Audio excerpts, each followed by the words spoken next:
The council chamber was made of crystal that reflected light from 3 suns. The walls glowed with soft blue and green colors. Ara stood in the middle of the room. She was young for a leader, only 23 cycles old.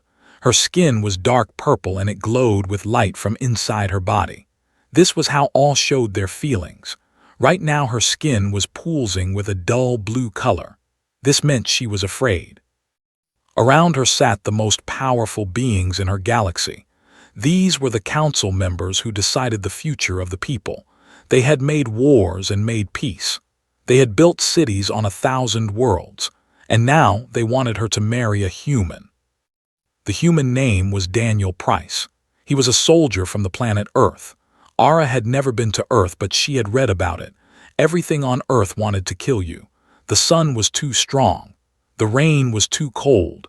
The animals had teeth and claws. The humans lived there anyway. They had survived for millions of years on a world that tried to destroy them every single day. Now the humans had left their world. Now they were spreading through space like fire. They were fast and strong, and they did not follow the old rules of galactic politics. The council was afraid of them. "The humans are a problem," said Council Leader Haz. His voice was very deep and very old. He had lived for 300 cycles. "They are not like us. They do not think about consequences. They breed too fast.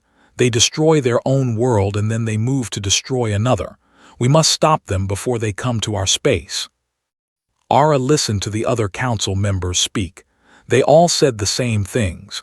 Humans were dangerous. Humans were wild. Humans would start wars if given the chance.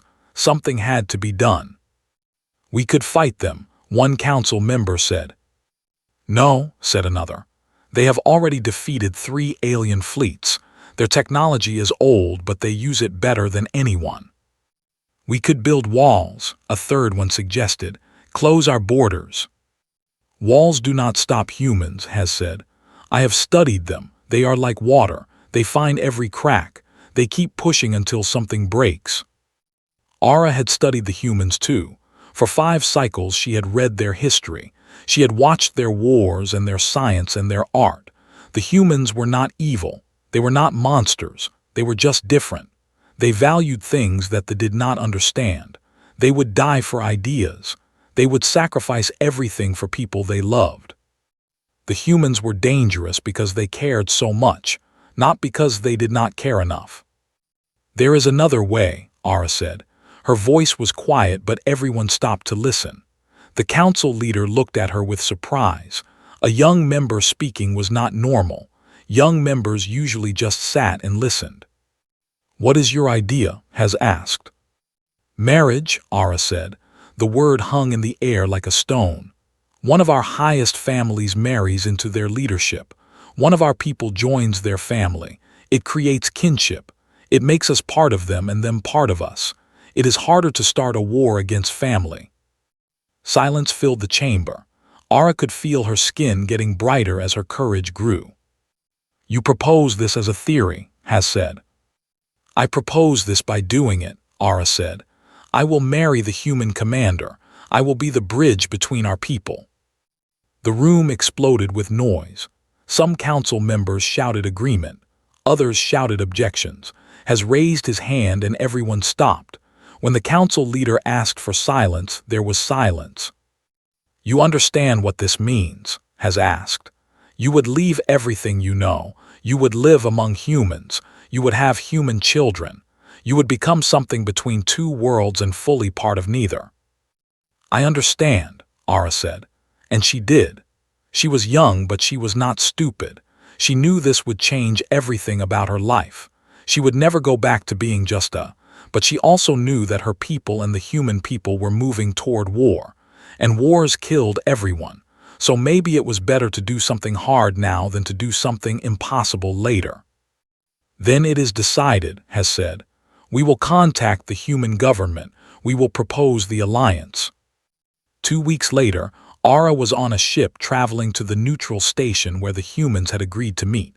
She wore the formal clothing of her family. It was wrapped around her body in layers of blue and silver. The wrappings showed who her family was. They showed her rank and her history. She had not eaten much. Her skin was flickering between blue and purple and gray. She was so afraid that her bioluminescence could not stay steady. Soon she would meet Daniel Price. She would have to marry him. She would have to trust him. She would have to believe that this would work. The shuttle landed on the station and Ara walked out into the receiving area. There was a human standing there. He was tall for a human. His shoulders were very wide. His face was weathered and brown. His eyes were sharp and gray and they looked right at her. This was Daniel Price. "Ambassador," he said. He put out his hand. Ara had learned about this human custom. It was how they greeted each other. She took his hand. His grip was firm but gentle. She could feel the power in his arm. This was a soldier. This was a man trained to kill, but his hand was gentle in hers. "Commander Price," she said, "I trust your journey was acceptable." "It was long," he said, "but worth it." For a moment his eyes held hers and she felt something unexpected. Not attraction, not yet, but something like recognition, like seeing your own courage reflected in another person's eyes, like knowing that someone else was doing something hard too. 3 days later they were married. The ceremony took place in a room that combined human and designs. There were crystals hanging from the ceiling. There were machines and lights that showed human technology. There were flags from both peoples. There were leaders from both civilizations watching them. Ara wore her formal wrappings. Daniel wore a human military uniform that was pressed and clean and very formal. They stood in front of the official who would bind them together. The words were spoken in both languages. The promises were the same on both sides: peace, alliance, family. When it was time, they had to touch. This was the human way to seal a marriage. They had to hold hands and touch their foreheads together. Ara was nervous. She had never been this close to a human before, but Daniel was calm. He took her hand and he lowered his head to her forehead. She could feel him breathing. She could feel his heartbeat through their joined hands. His pulse was steady and strong and absolutely certain. When the ceremony was done, Ara was married to a human. She was no longer she was something new. She was a bridge between worlds. She had no idea that she had just married a warrior. She had no idea that beneath the diplomatic smile and the careful words there was a man who had learned to do whatever was necessary to survive. A man from a man who would reshape a war all by himself. But when he squeezed her hand as they walked away from the ceremony, she felt it. She felt the power in him, the kind of power that could break things or protect things, the kind of power that was very dangerous if used wrong. She hoped he would use it right. She hoped that hope would be enough. 3 months of marriage taught Ara that Daniel Price was not what she had expected. He was not a rough soldier who drank and fought and made noise. He was quiet and careful and he watched everything. He learned her language quickly. He learned her customs. He ate the food she prepared even though she could taste that it hurt his human body. He listened to her talk about council politics for hours without complaining. They lived in a house together on the station. It was designed for both their species. There were rooms that were cool for the humans and rooms that were warm for the. There was human food in one kitchen and food in another. There were beds that suited both of them. It was strange, but it worked. Most things with Daniel worked, even when they should have been impossible. "Tell me about the council meeting today," Daniel said one evening. They were sitting together in the garden that looked out at the stars. Ara had planted earth flowers there. Daniel had asked for them. They needed earth soil and earth water and earth sun. But they grew. They grew alongside plants that glowed with soft light. It was beautiful and strange. "Has wants to increase military spending," Ara said. "They are expanding at the rim of our territory. Everyone is afraid." "What are the?" Daniel asked. He was always asking questions.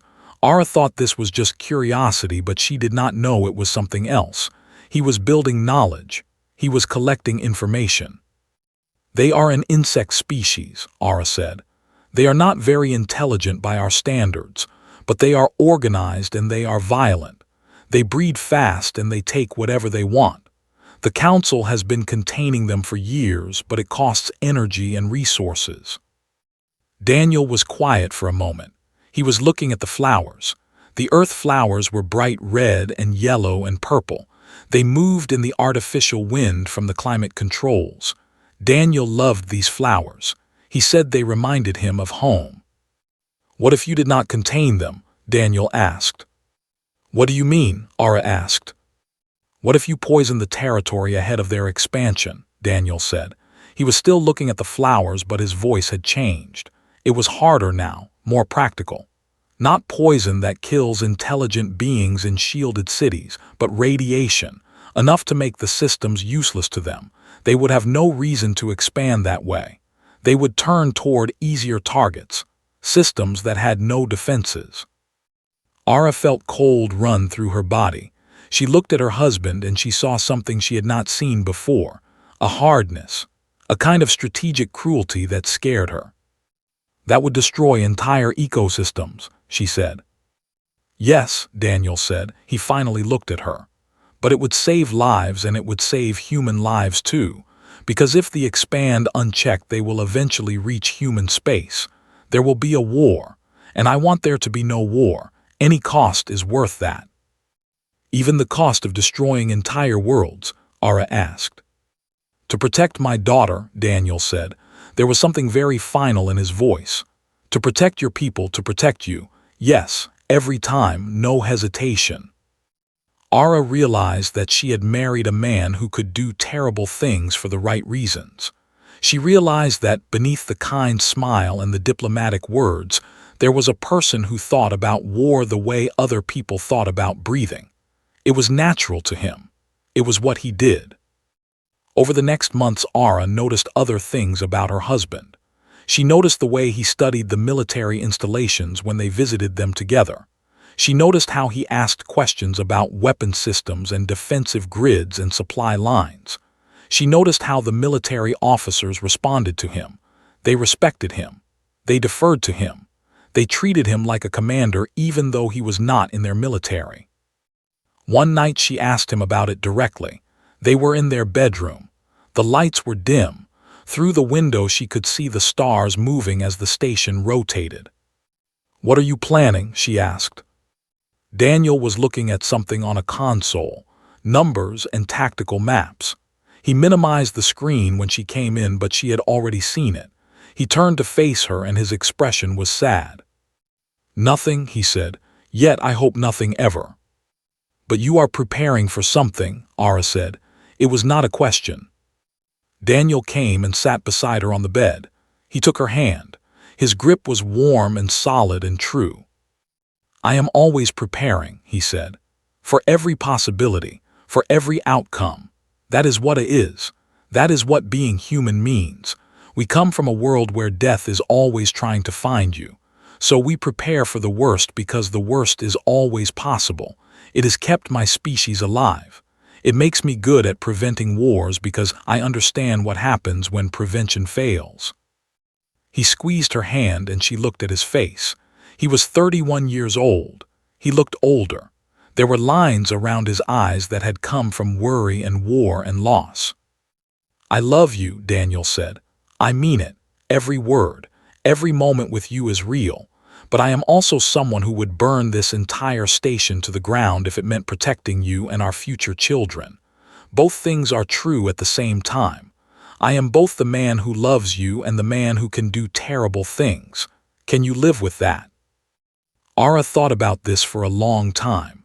She thought about her people and their history of peace. She thought about thee and their wars. She thought about the humans and their hunger for survival. She thought about this man who had married her and was already planning for wars that had not happened yet. "Yes," she said finally, "I can live with it because you are also honest about it. You do not hide what you are. You do not pretend to be something you are not." Daniel pulled her close and she rested her head against his chest. She could feel his heartbeat. It was steady and strong and very certain, like the beat of something that had survived 1,000 battles and knew it would survive 1,000 more. "I hope you never have to see that side of me," Daniel said. His voice was soft, but there was no hope in it. He knew. Somehow he knew that the time was coming. The time when peaceful solutions would not work. The time when he would have to become what he really was. "And if I do?" Ara asked. "Then you will understand that I did it for you," Daniel said. "For us. For the future we are building together." Ara understood then that she had made a bargain with a species she did not fully comprehend. She had married a being who was designed by his world to survive anything, to do anything, to protect what he loved at any cost. The humans were not a problem because they were chaotic or wild or unpredictable. The humans were a problem because they were willing to sacrifice everything, and they were good at it. They had been practicing for the entire history of their species. She held her husband in the darkness, and she knew that something was coming, something that would test both of them, something that would show her who Daniel Price really was beneath the smile and the kindness. She was not ready for it, but she held him anyway because she had promised she would. The came without warning. The early warning system that they had used for years stopped working. 3 space sectors fell in 48 hours. Thousands of ships appeared where no ships had been before. They moved like a swarm of insects, fast and angry and hungry. Ara was in the council chamber when the reports started coming in. The chamber was in chaos. Council members were shouting. Military officers were running in with new information. Everything they had planned for was falling apart. "The defensive line at Sector 7 is broken," one officer said. "They are pushing toward the civilian population centers." "We have no reinforcements to send," another officer said. "All our fleets are engaged with secondary forces." "They have numbers we did not predict," a third officer said. "Our models were wrong, our calculations were wrong, everything is wrong." Haz was standing at the center of the room. His skin had turned from blue to a dark red color. Red was anger. Red was blood. Red meant they were preparing for war. "Send everything we have to Sector 7, Haz ordered. We will crush them there." "That will leave other sectors undefended," an officer said. "Then other sectors will fall," Haz said. "But we will retake them. We will retake everything. We will not lose this war." Ara was not sure if it was possible to win a war if you started it without understanding your enemy.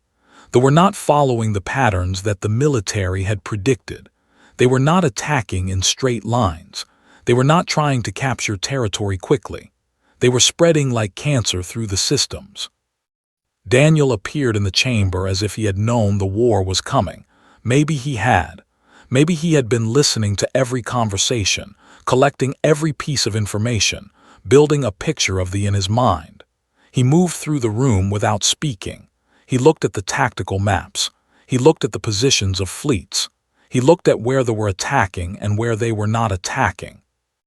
An officer tried to stop him. "You cannot be here, human. This is a military command." "I am the husband of the council ambassador," Daniel said. His voice was very calm.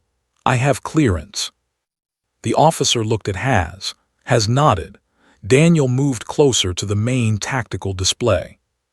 "They are not attacking your main population centers," Daniel said. His voice cut through the chaos. Everyone stopped to listen. "They are fragmenting, spreading. They are not trying to win territory. They are trying to choke you." "Explain," Haz said. Daniel pointed at the map. His finger traced the paths of forces across multiple sectors. "Here and here and here," he said. "They are cutting your supply lines. They are attacking your weakest points. They are hitting isolated settlements. They are not trying to break you with one big blow.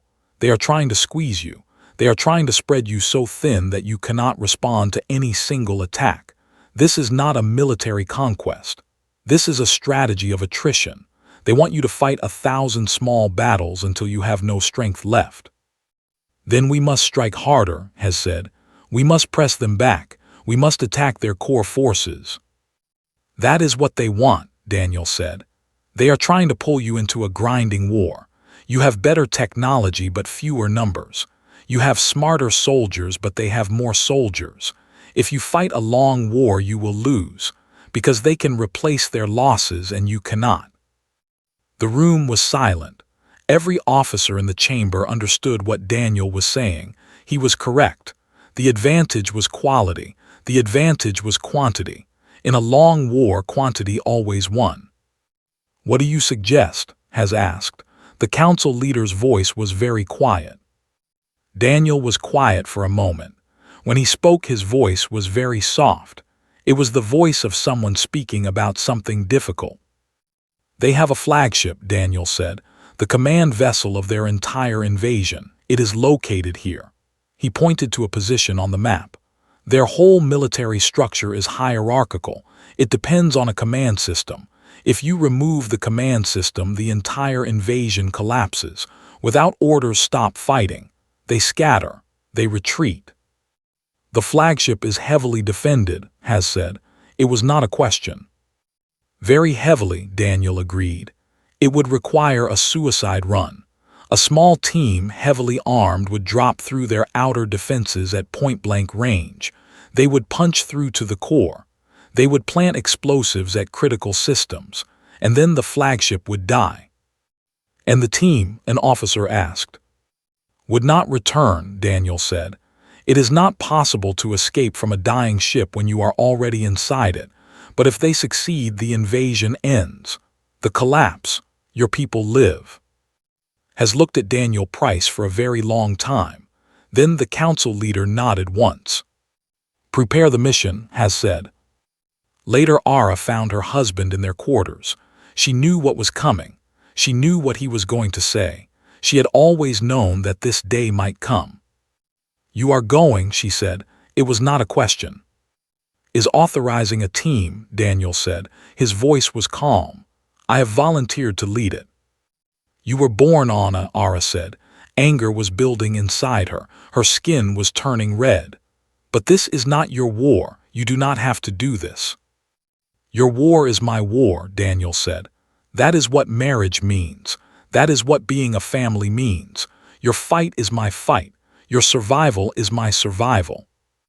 "That is not what you were supposed to do," Ara said. "You were supposed to be a symbol of peace.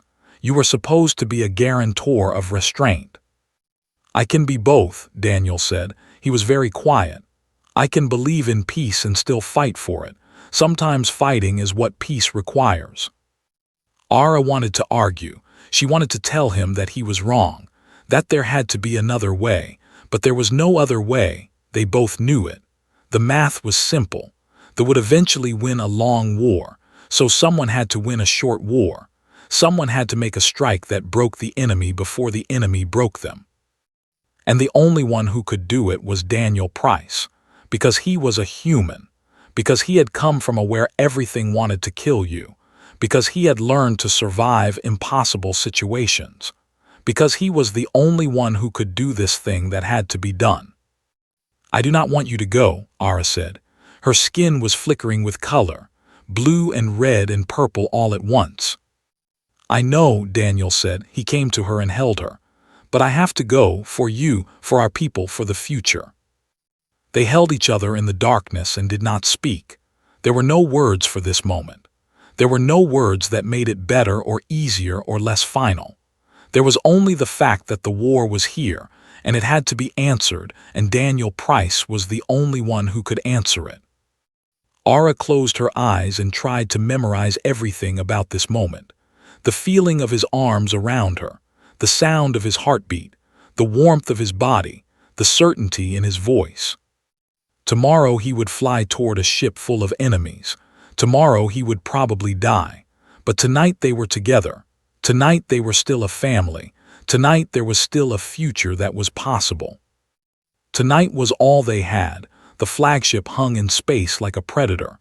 It was made of dark metal and it bristled with weapons. Every part of it was designed to kill. Sensors covered its hull. Defensive grids protected its surface. Weapons batteries could fire in every direction. It was one of the most dangerous things in the galaxy. Ara watched from the observation deck as Daniel prepared for the assault. He moved through the weapons bay with a calm that terrified her. He was a different person now. Not the diplomatic husband who had held her hand. not the man who had learned her language and eaten her food and slept in her bed. This was the warrior. This was the human from the...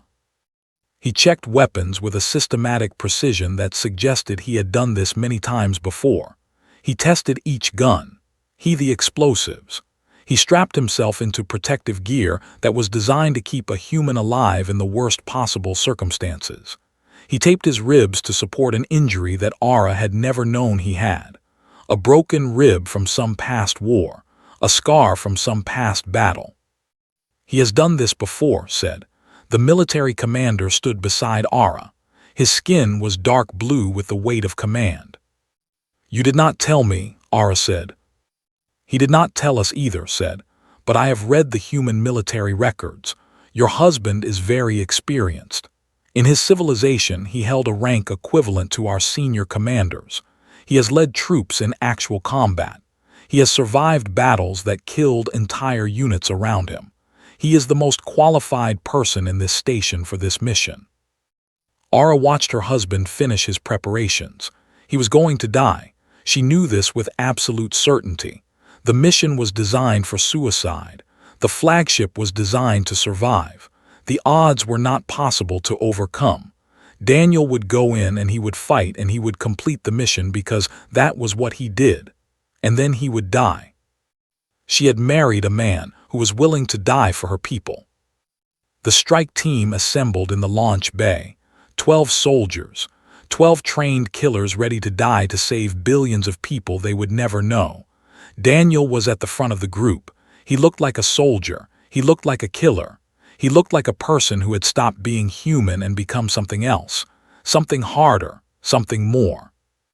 He looked at Ara before he entered the shuttle. Their eyes met across the launch bay. He did not smile. He did not wave. He just looked at her for a moment and then he turned and walked into the shuttle. The doors closed. The shuttle began to move toward the launch tube. Ara moved to the observation window. She watched as the shuttle was pulled into the launch tube. She watched as it accelerated toward the flagship. Her hands were shaking. Her skin was flickering with color so fast that it was almost white with the intensity of her fear. The assault began at 400 station time. Ara was in the military command center. She could not stay away. She could not stop watching. Around her were dozens of officers monitoring the tactical display. The shuttle broke through the outer defenses of the flagship. 3 teams dropped. 12 soldiers spreading out to attack a ship that was 10 kilometers long and filled with thousands of enemies. The communications became fragmented immediately. Explosions bloomed on the tactical display. Red markers representing the strike team, blue markers representing defenders. The two were mixing together now, fighting, killing. Team 1 is encountering heavy resistance at entry point, a radio operator said. Team 2 has found the main defensive position, another voice said. Ara watched the tactical display. She watched the markers that represented human soldiers moving through a warship. She watched enemy forces responding. She watched the markers start to disappear. Team 1 leader is down, the radio operator said. His voice was calm, but his hands were shaking. They are still fighting, still advancing. Team 2 has lost half its personnel, another voice said. They are falling back to secondary objectives. 20 seconds passed. 30 seconds. Ara felt like she could not breathe. Around her, the command center was full of the sounds of war, radio voices, tactical updates, the sounds of thousands of people trying to coordinate the deaths of others. Then silence, absolute silence. For 5 terrible seconds there was nothing, no voices, no updates, nothing. Then Daniel's voice came through the communication system. His voice was calm. He sounded like someone ordering coffee, not like someone who was about to die. Teams 1 and 2 are compromised. Units are scattered. Hostiles fill the corridors. I am proceeding to primary objective alone. Negative commander's voice came through the system. He was shouting, "You are one man. Abort and extract now." Extraction is no longer viable, Daniel said. His voice carried no emotion. The shuttle landing zone is compromised. Forces are too concentrated, but I can reach the primary objective.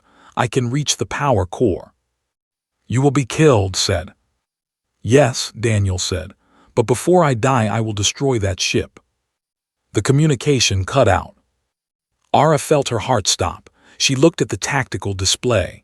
There was one marker left, one blue dot that represented a human soldier moving through enemy territory, one man, one person, moving alone into the darkness. She watched that dot move through corridors. She watched it encounter enemy forces. She watched it fight. She watched it keep moving. And she understood that she was watching her husband walk toward his own death. The dot stopped at the power core. Red markers surrounded it, forces converging. The human soldier was completely surrounded, completely trapped, completely doomed. Then there was a massive explosion. The tactical display lit up with white light. The ship's structure began to fail. Systems cascaded. Reactors shut down. The flagship was dying. And the blue dot that represented Daniel Price was still moving. It was moving away from the explosion. It was moving toward the debris field. It was moving like a person who was running out of time. "Life support critical," Daniel's voice came through the communication system. But it was strange. It was barely a whisper. "Suit is compromised. I am drifting toward the debris." "We are coming to get you," said. "Hold on, we are coming." "Negative," Daniel said. His voice was very faint now. "Do not send rescue teams. Debris field is too dangerous. Too many pieces still moving. Tell my people, tell Ara, tell my daughter." Commander Price said, his voice was breaking. "Stay with me, someone will find you." "Thank you," Daniel said, "for everything. Ara, I meant it. Every word, I love you." The communication ended. The blue dot on the tactical display stopped moving. Ara made a sound. She did not know if it was a scream or a cry or a howl of pain. Her skin was burning white with the intensity of her grief. She felt herself falling, and then strong hands caught her. Military officers held her up. They were saying things, but she could not hear them. All she could hear was the silence where Daniel's voice had been. The man she had married for peace had died in war. The warrior she had tried to ignore had become exactly what she had feared. He had sacrificed everything. He had walked into darkness, and he had not come back. And the worst part was that he had done it for her. He had done it for her people. He had done it because someone had to do it, and he was the only one who could. Ara stood in the military command center and watched the flagship tear itself apart. She watched the forces scatter. She watched the invasion collapse because one human man had decided that her people were worth dying for. She had married a human for peace. And then she had watched him shatter armies by himself. 3 days after the blue dot stopped moving on the tactical display, there was a rescue vessel returning to the station. It was bringing critical information, important findings, a message from the debris field. Ara was in her quarters. She had not left them since the battle ended. She was sitting in the darkness, and she was not eating or drinking or sleeping.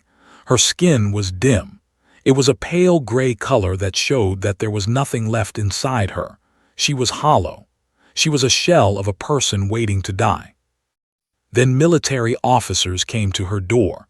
They were wearing formal uniforms. Ara thought they had come to give her something of Daniel's, some personal item, some memory. Instead, they told her to come with them immediately.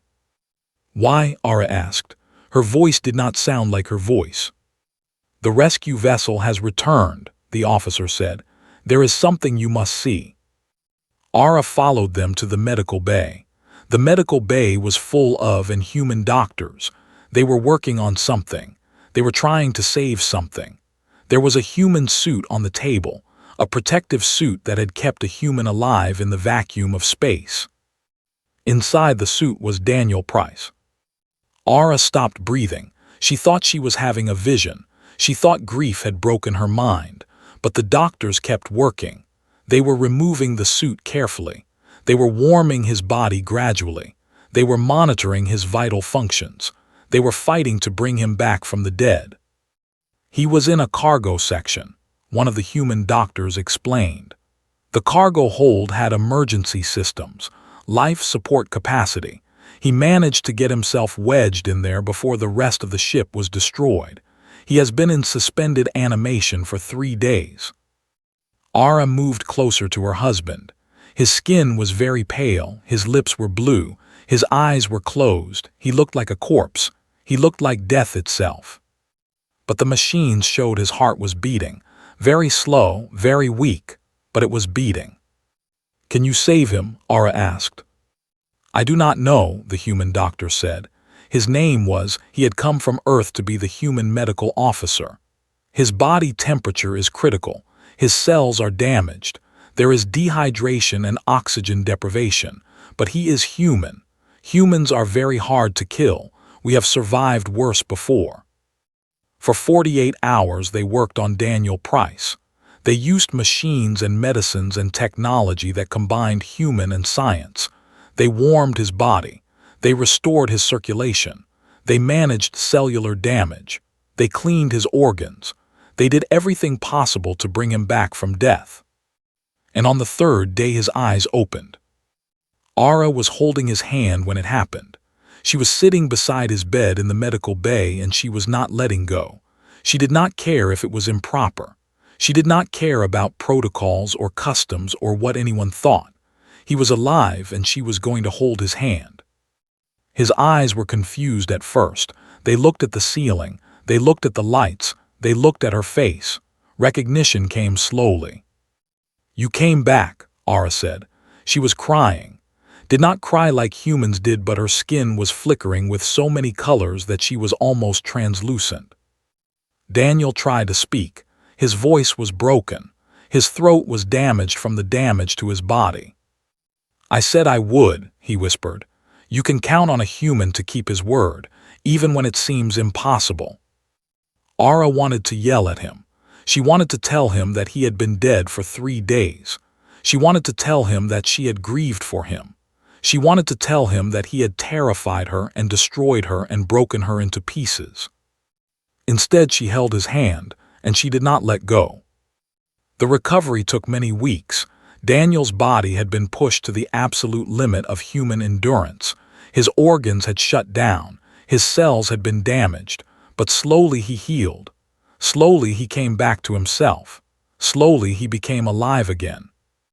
During this time, the invasion completely collapsed. Without their leadership, the forces stopped fighting. They scattered. They retreated. They were no longer a unified threat. The war was over. The invasion had failed. The people had won, but they had paid a price. And that price was in the body of one human man who had walked into darkness so they could have light. The council wanted to honor Daniel publicly. They wanted celebrations and ceremonies. They wanted to declare him a hero and a savior. They wanted to use him to prove the alliance between humans, and they wanted to make him into a symbol. Ara told them no. She went before the council and her skin was burning with a brightness that had never been seen before. She was angry. She was powerful. She was a woman defending her husband. "My husband came here for peace," she said. "He fought because peace was threatened, but we will not repay his sacrifice by making him into a weapon. We will not transform alliance into exploitation. We will honor him by letting him live, by letting him be human, by letting him be my husband and not your tool." Has looked at her for a long moment. The old council leader's skin was thoughtful. Then he nodded once. "The ambassador is correct," Has said. "We offered alliance. We must honor it as such. The human saved us. We will not repay that gift by destroying him." When Daniel was strong enough to walk, Ara took him to the observation deck. The observation deck looked out toward Earth. They could not see it from this distance, but they both knew it was there. A blue world somewhere in the distance. Home. The planet where Daniel had left a daughter. "I can go back," Ara said, "to your world if you want to be with your family."